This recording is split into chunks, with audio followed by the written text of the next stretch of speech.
Hello class 11th chapter 6 Python fundamental में आज हम देखेंगे L values and R values. तो एल वैल्यू का मतलब है कि लेफ्ट हैंड साइड LHS और आर वैल्यू का मतलब है राइट हैंड साइड RHS, है ना। तो एल वैल्यू और आर वैल्यू क्या होते हैं वो हम देखेंगे। तो L value expression that can come on the LHS left hand side of an assignment, है ना। असाइनमेंट के लेफ्ट हैंड साइड वाली जो वैल्यूज होते हैं उसको LHS या एल वैल्यू कहते हैं। और आर वैल्यू क्या होता है? Expression that can come on the RHS right hand side of an assignment. तो राइट हैंड साइड में आने वाली इसको हम आर वैल्यू कहते हैं। तो यहाँ पे कुछ असाइनमेंट दिए गए हैं जैसे a = 20 एंड b = 10, है ना। तो ये वैलिड असाइनमेंट है। जो भी वैल्यू या कांस्टेंट जो लिटरल्स होते हैं, जो भी वैल्यूज होती है, जो भी एक्सप्रेशन होते हैं वो आपके राइट हैंड साइड में आते हैं। और LHS लेफ्ट हैंड साइड में आपके जो है वहाँ पर आपके वेरिएबल्स आएंगे, ऑब्जेक्ट्स आएंगे, है ना। L values and R values. L values are the object to which you can assign a value. L value क्या होते हैं? एक ऑब्जेक्ट होते हैं जिसको आप वैल्यू असाइन करते हैं या एक्सप्रेशन असाइन करते हैं। You can assign a value और एक्सप्रेशन। तो एल वैल्यू को आप क्या करते हैं? एल वैल्यू क्या होते हैं? एल वैल्यू ऑब्जेक्ट्स होते हैं जिसको आप वैल्यू या एक्सप्रेशन असाइन करते हैं। L value can come on LHS और RHS of an assignment statement. तो एल वैल्यू जो होते हैं वो दोनों साइड में आ सकते हैं, LHS साइड में भी आ सकते हैं, RHS साइड में भी आ सकते हैं। अब यहाँ पे एग्जाम्पल दिया गया है, यहाँ पे एक्सप्रेशन या वैल्यू असाइन की गई है a = 20 एंड b = 10। ठीक उसी तरीके से क्या बोला गया है कि एल वैल्यू जो होते हैं वो दोनों साइड में आ सकते हैं। दोनों साइड का मतलब जैसे a = b, दोनों तरीके से हम लिख सकते हैं यहाँ पर, है ना। लेकिन आर वैल्यू क्या होता है? R value are the literals and expression that are assign to L value. जो आर वैल्यू होते हैं वो लिटरल्स या एक्सप्रेशंस होते हैं जो हम एल वैल्यू को असाइन करते हैं। R value can come on the RHS of an assignment statement. तो आर वैल्यू जो होते हैं वो RHS साइड में ही, राइट हैंड साइड में ही आते हैं।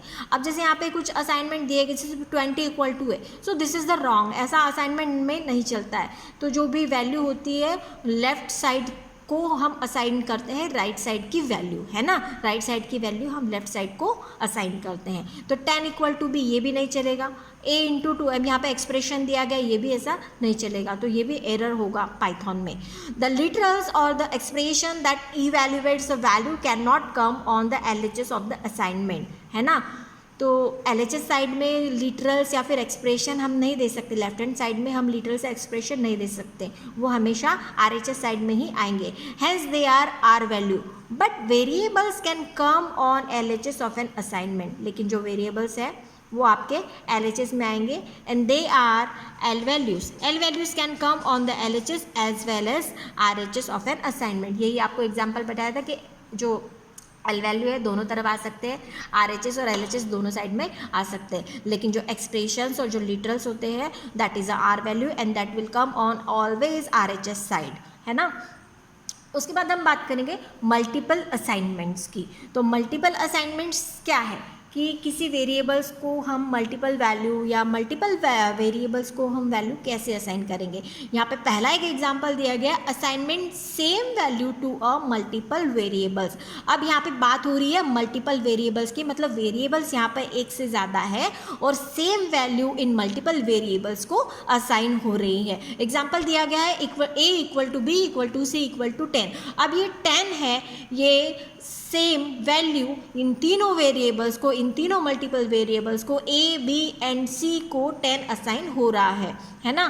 ठीक उसी तरीके से बात करेंगे हम assignments multiple values to a multiple variables. अब यहाँ पे मल्टीपल वैल्यूज है एंड वेरिएबल्स भी मल्टीपल है। अब यहाँ पे आप सीक्वेंस आप देखेंगे x, y, z = 10 × 20 × 30। अब आप देख रहे हैं कि ये जो 10 है ये सीक्वेंस वाइज जाएगा, ऑर्डर वाइज जाएगा।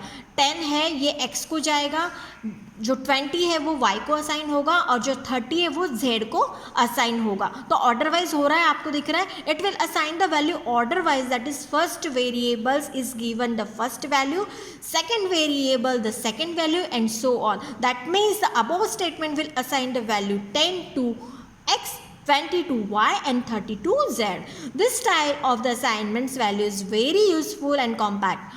For example consider the code given below. अब यहाँ पे एक कोड दिया गया है, ये पाइथन कोड है, x, y is equals to 25, 50।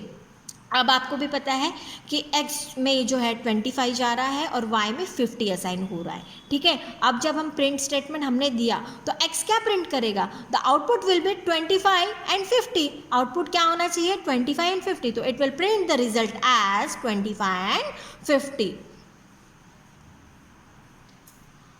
Because x is having value 25 and the y is having 50.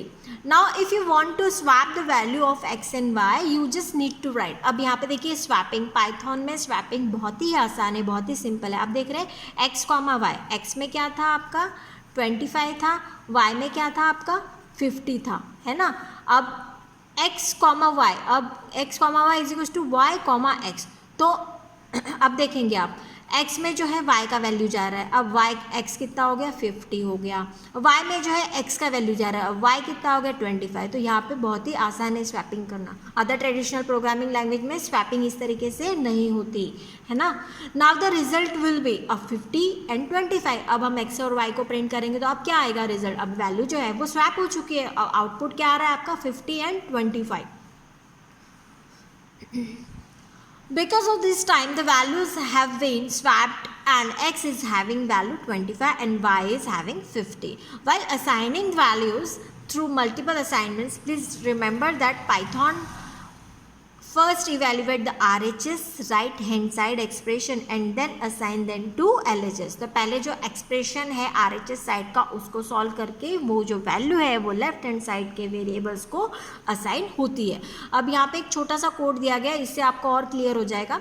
a, b, से इक्वल टू 5, 10, 7। तो अभी आपको पता लग गया होगा कि a को क्या असाइन हो रहा है 5 असाइन हो रहा है, b को क्या असाइन हो रहा है 10 असाइन हो रहा है और c को क्या असाइन हो रहा है 7 असाइन हो रहा है। अब नेक्स्ट स्टेटमेंट जो दिया है b, c, a।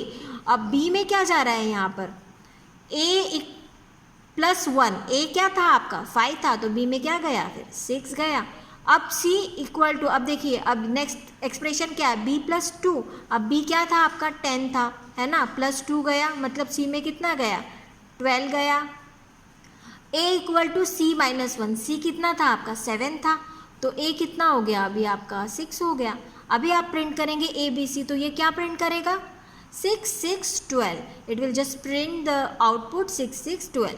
तो इसी को आप देखेंगे। आई होप ये कोड आपकी समझ में आया होगा। आगे भी आपको ऐसे ही कोड के आउटपुट फाइंड आउट करने हैं, तो अभी से थोड़ा ध्यान दीजिए। Statement 1 assign 5, 10, 7 to a b c respectively, मैंने आपको पहले ही बताया था। उसके बाद में स्टेटमेंट 2 क्या कह रहा है, will first evaluate the RHS that is a plus 1, 5 plus 1, b plus 2, 10 plus 2, c minus 1 which is 7 minus 1, तो 6, 12, 6, यही वैल्यू हमने अभी आपको बताई। और that it will make the statement by replacing the evaluate result as c, b, c, a, तो 6, 12, 6। Thus the b is 6, c is 12 and a is 6.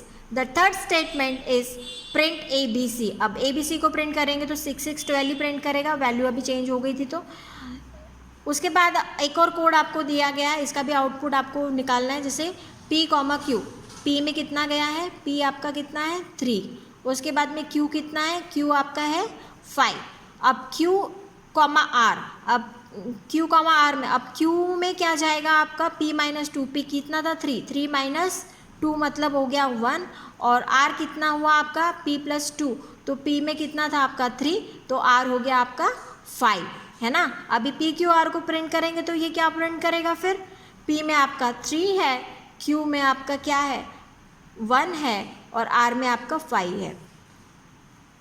Please note the expression separated with commas are evaluate from left to right assign in the same order. Left to right assign होगा जो expression evaluate होगा। अब यहाँ पे value देखिए x equal to 10 और y, y is equal to x plus 10, मतलब y में कितना गया, पहले y में एक्सप्रेशन इवेल्युएट होकर कितना गया 12।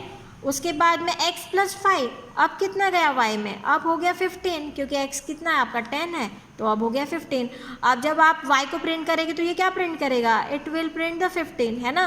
Will evaluate to following after evaluating expression on RHS of equal to operator y is equals to 12 and 15, यही चीज़ अभी आपको बताया मैंने। That is firstly it will assign the first RHS value, the first LHS variable, that is y equal to 12, and then it will assign the second RHS value to a second LHS variable, that is y equal to 15. So if you print y after this statement, y will contain the 15, तो output आपका क्या आएगा, 15 आएगा।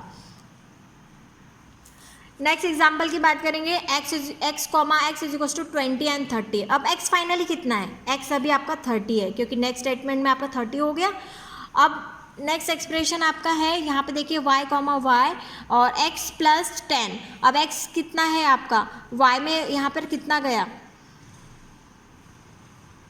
x plus 10 y में कितना गया, अभी पहले 40 गया, यहाँ पर y इक्वल टू 40 हुआ। उसके बाद में फिर y x प्लस 20, अब कितना हुआ, 30 प्लस 20, अब कितना हुआ, y 50 हुआ, ठीक है। इट विल प्रिंट, अब x और y को प्रिंट करें तो x कितना है आपका, अभी भी 20 है, और y कितना है, अभी 50 हो गया आपका, है ना। तो ये क्या प्रिंट करेगा, 30 एंड 50।